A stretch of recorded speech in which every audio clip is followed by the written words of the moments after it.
1. You are going to listen to a telephone conversation between a caller and a call centre operator. As you listen, complete the numbered spaces in the identification form in the book. First, you have some time to look at questions 1 to 5.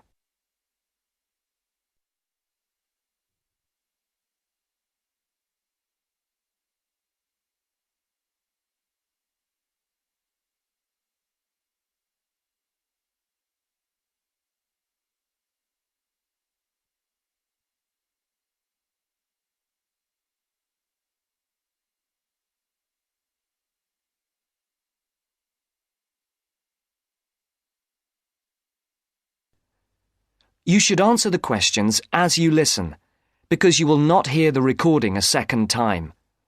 Listen carefully and answer questions 1 to 5. Platinum Card Service, Rebecca speaking. How may I help you? I've got a few problems with my credit card account. Okay. What is your credit card number? Let's see. It's here somewhere. Here it is. Can I just take the card number, please? Yes, it's 6992 6992 3443 3443 1147 1147 8921. 8921. Right. Can I just check that? 6992 3443 1147 8921. That's it. And your name? Carlos de Silva. I just need to check a few details for identification and security, if you'll bear with me. That's okay. And what's your postcode? SE1 8PB. SE1 8PB. That's it. Vauxhall Close, London? Yes, that's right. And the house number? 43. And can you give me your date of birth? 13th of the 7th, 63. And one further check, if I may. Can you give me your mother's maiden name? Yes, it's Moore. Is that Moore? Yes, that's it. Before the caller and operator continue their telephone conversation, look at questions 6 to 10.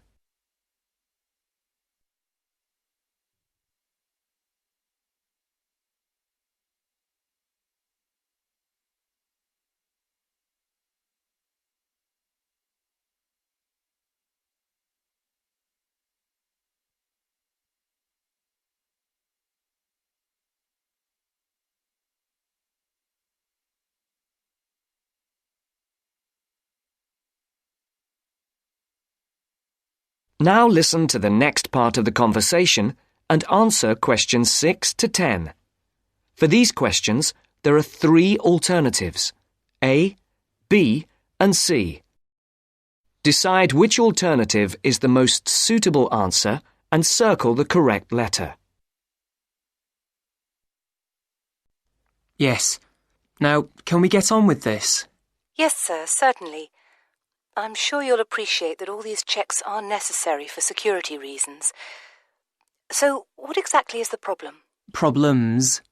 Okay. Well, first, your computer seems to have gone mad.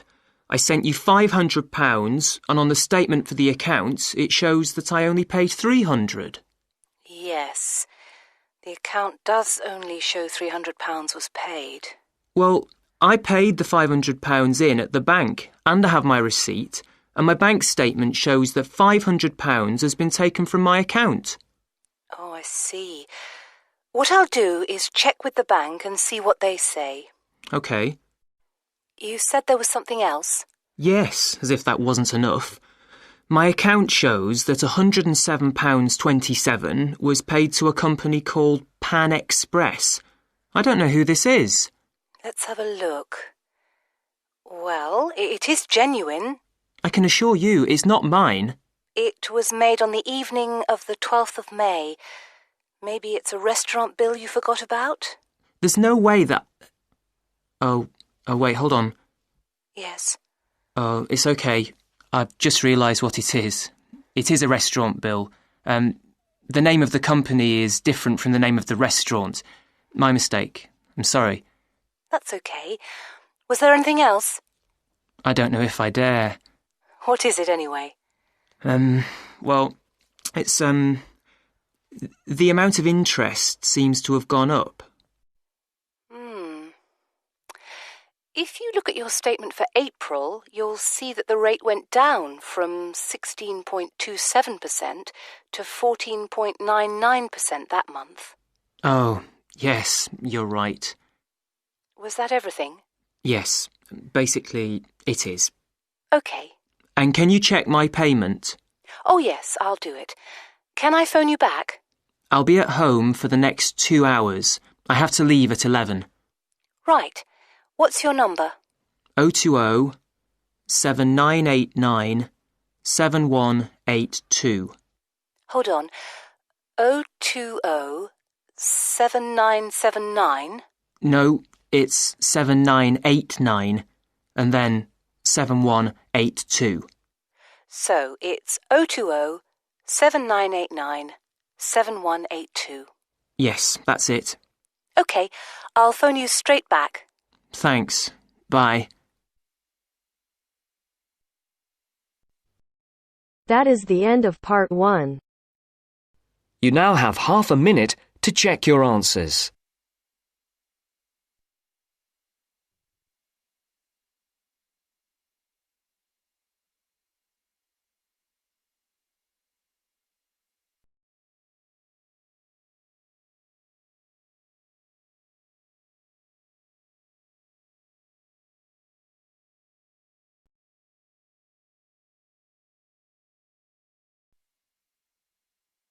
Now turns to part 2. Part 2. You will hear a library assistant talking about the library she works in. You now have 30 seconds to read questions 11 to 15.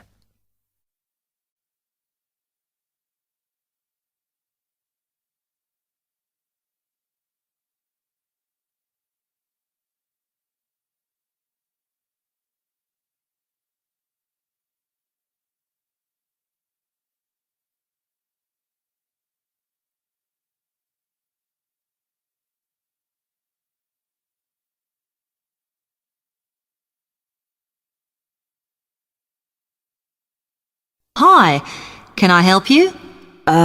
Yes. I wanted to join the library. Okay. First of all, let me show you round the library and explain a few things for you. Okay, now we're here at the main entrance. You can see the reception, which is where you bring back and take out books.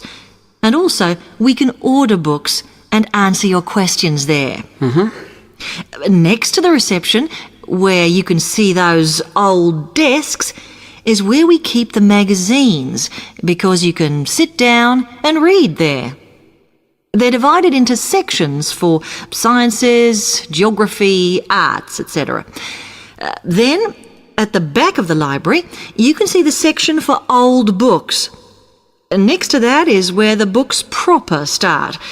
That used to be the science section, but now on those shelves you'll find the art section. We had a big reorganisation in the summer, which I think has made it clearer. The numbering is standard, so you should be able to find what you want quite easily. However, if you can't find something, it probably means it's been borrowed. Okay, then in the corner next to the reference section is where we thought it was quietest and away from the phones and printers and things, so we've put the study desks there. They all have computer access if you need it for your laptop. We do ask that you don't just read magazines there, though. Okay, then there's the reference section, where you can look up the files. Then, as we come back to the main entrance, is the next section, where we used to have the languages. It got very busy and noisy, so when we moved everything round, we decided to put the law books here. Also, because it's a smaller section, it fits quite well here. OK then, we're back at the main entrance. Over there, by reception, there's a door that goes to the extension. And we have further sections, such as languages and study desks through there. So you could have a look round when we've finished. Then, just between reception and the door here, is where we decided to put the computers. But the computer magazines are in the magazine section, as we found too many went missing here. OK, is that everything? You now have 30 seconds to read questions 16 to 20.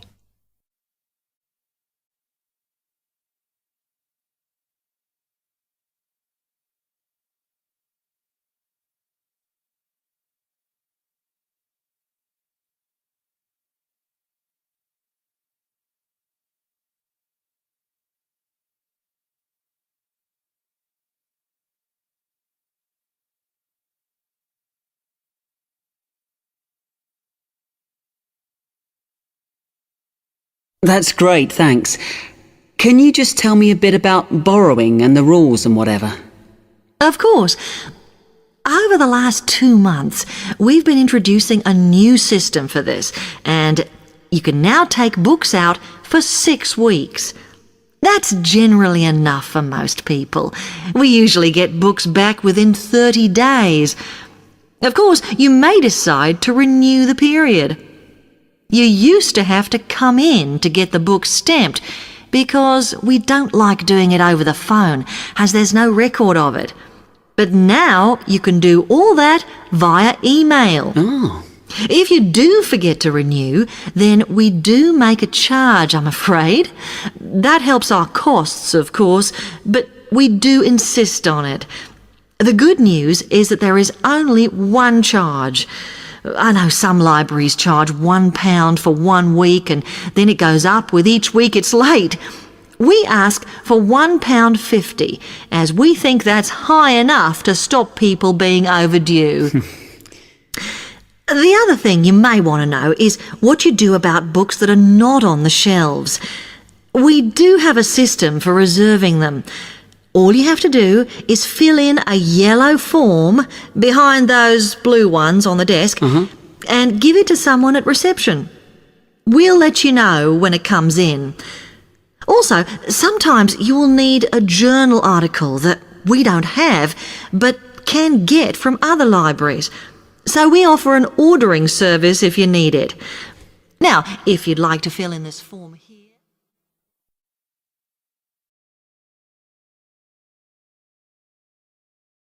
That is the end of part 2.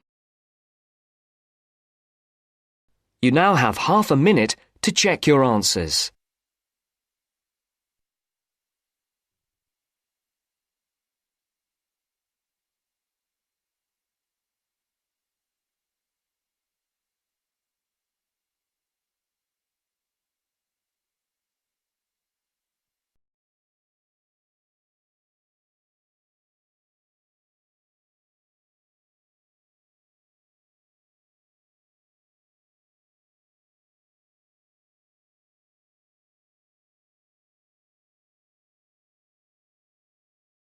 Now turns to part 3. Part 3.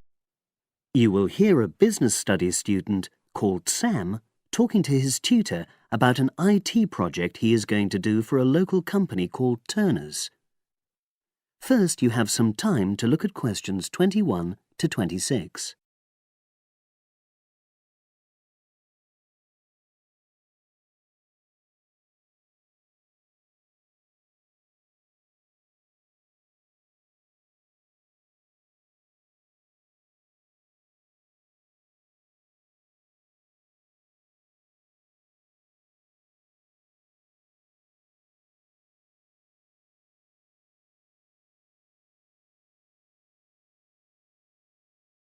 Now listen and answer questions 21 to 26. Hello, Sam. Come in and sit down. Thanks. You're here to discuss your company-based IT project, aren't you? Yes, I've been to see the manager and he's given me a lot of ideas about projects that the company would find useful, but I wanted to ask your opinion about them before I choose one. Yes, that's fine. Now, this company's called Turner's, isn't it? That's right. It's a small engineering company. They make machine components for trade use. They're well established. They started in 1976, but they're a bit old-fashioned. Okay. And what kind of projects did Turner's suggest you could do for the company? Well, they want some improvements made to their customer database. The one that they've got at the moment isn't very useful in some ways. I had a quick look at it. That would be a very straightforward project, and it'd be simple enough to evaluate, but I don't think you'd get enough out of a project like that. You wouldn't learn anything new. Well, another project they suggested is to do with their online sales catalogue. At the moment, customers can look at their products, but they can't actually order them online, which must affect their competitiveness. But I said I thought it would take too long. It's quite a big task. You're right. It's too much for the time you've got. It's a pity, though. Then they want some help with their payroll system. At the moment, the way they calculate pay involves a lot of manual accounting. I suggested they could have a system where employees register electronically when they arrive and leave work, so the hours they do could be transferred automatically. I think you'd get a lot out of a project like that. It would extend your skills, but it wouldn't be too much to take on. A student did something similar a couple of years ago, but this is slightly different. Well, then they need help with their stock inventory. They do everything manually. Really? Yes, and it takes so much time. It's probably very inaccurate, too. An electronic inventory would probably be the biggest single benefit for the company. I'm surprised they haven't had it done before. I know. Then they wanted to improve their internal security. The manager had visited other companies where the staff use swipe cards to access various areas of the building. It sounded useful, but the trouble is I'm not really sure how to do it.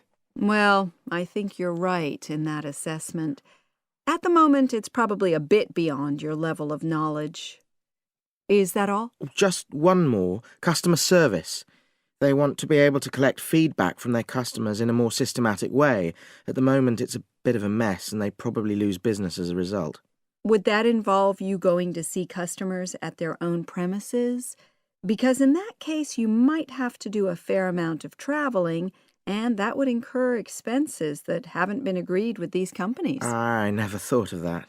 Well, it might not be a problem, but it's something that needs clarifying. Well, I hope that's been helpful in narrowing down the options. Yes, it has, thanks. I'll be able to make a decision now. But while I'm here, can I talk to you about coursework? Sure. Now you have some time to look at questions 27 to 30.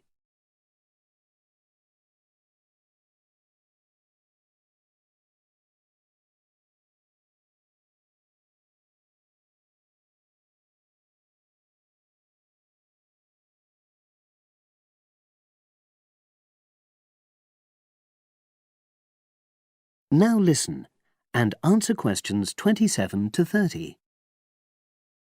I'm not very happy about the way our group assignment is working. There are some problems. Oh, dear. Are people just not getting on with each other? That's the worst thing. Actually, we're all friends. It's not that. But when we're having a discussion about the assignment, one or two people end up doing all the talking and the rest don't say anything. It's a bit frustrating because we need plenty of debate. Well, that's a common observation. You're studying in a group with people from all over the world, and you all have your own ways of participating. In some places, students are more used to listening than talking, and vice versa. I suppose you're right. I'll try to remember that. Does everyone pull their weight as far as sharing the workload is concerned? I'd say they do, yes. And our group elected a leader. She's very good at making sure no one's overloaded. But personally, I feel that there are just too many of us in the group. Whenever we try to arrange a meeting, there's always at least one person who can't make it. It's not anyone's fault, it's just that we've all got slightly different timetables. Well, I'm glad you've talked to me about it. Feedback is always useful.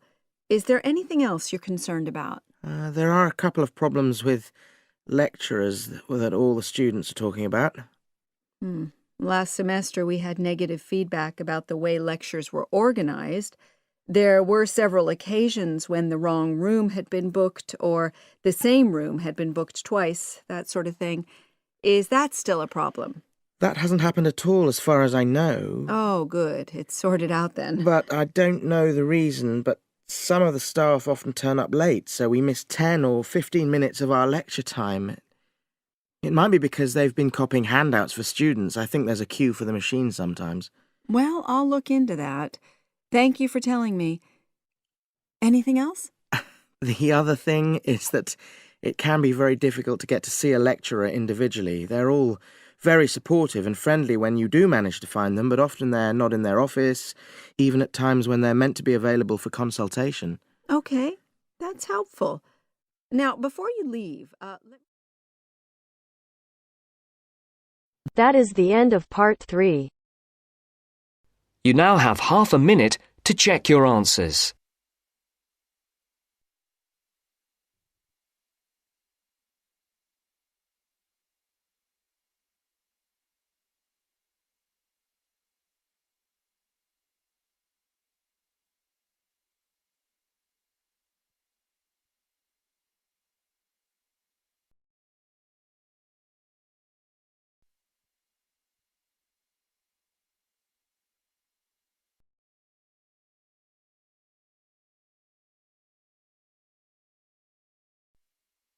Now turns to part 4. Part 4. In this section, you'll hear an interview on IQ tests. First, you have some time to look at questions 31 to 40.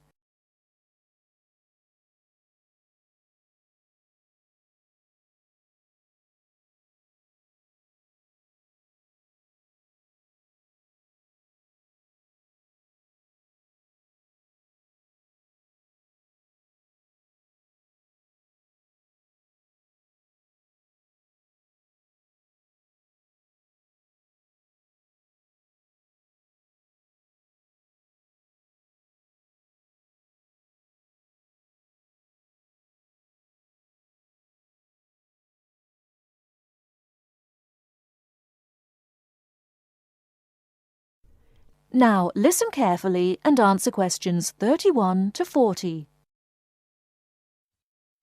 Mrs. Kellerman, a specialist in child psychology, is interviewed by Bridget. Mrs. Kellerman, why is it that some children perform much better than others at school? Obviously, it can't be denied that certain children are brighter than others, but it's not as simple as that. A lot of emphasis is placed on intelligence measured by tests, so-called IQ tests, which only measure certain types of intelligence, such as basically linguistic and numerical skills, or reading and mathematics to put it plainly, which is unfortunate because some children are bound to suffer. A good example was a friend of mine's son who was kept out of the top class at school because of his average IQ. That's around 100. His father, though he had no idea his son was going to be an architect, always said he was a clever child. Apparently, he was able to picture things in his mind and draw accurately at a very early age. The point is that his university life might not have been so difficult if his ability had been recognized sooner. What you're saying, then, is that some children have abilities that are not easy to measure, that aren't appreciated by many schools. Precisely. And if these schools are not spotted sufficiently early, they cannot be developed. That's why, in my view, there are so many unhappy adults in the world. They are not doing the things they are best at. What are those other kinds of intelligence? How can we recognize them in our children? Well, take musical talent. Many children never get the chance to learn to play an instrument, but while they might not become great artists or composers, they may get a lot of pleasure and satisfaction. Musically gifted children are fascinated by all kinds of sounds, car horns, animal noises, and so on, and they can easily recognize tunes and sing them in key. How can a parent encourage them? Sing to them and teach them new songs. Buy a piano or even a cheap instrument such as a recorder. If you can afford it, send them to music lessons as soon as possible. Play recordings of different instruments to them. What about a child who is good at sport? Could that be described as a form of intelligence? Most certainly. We psychologists call it motor or bodily intelligence. These children move gracefully and handle objects skillfully. A child who finds it easy to take things apart and use various tools may well become an engineer with the right encouragement.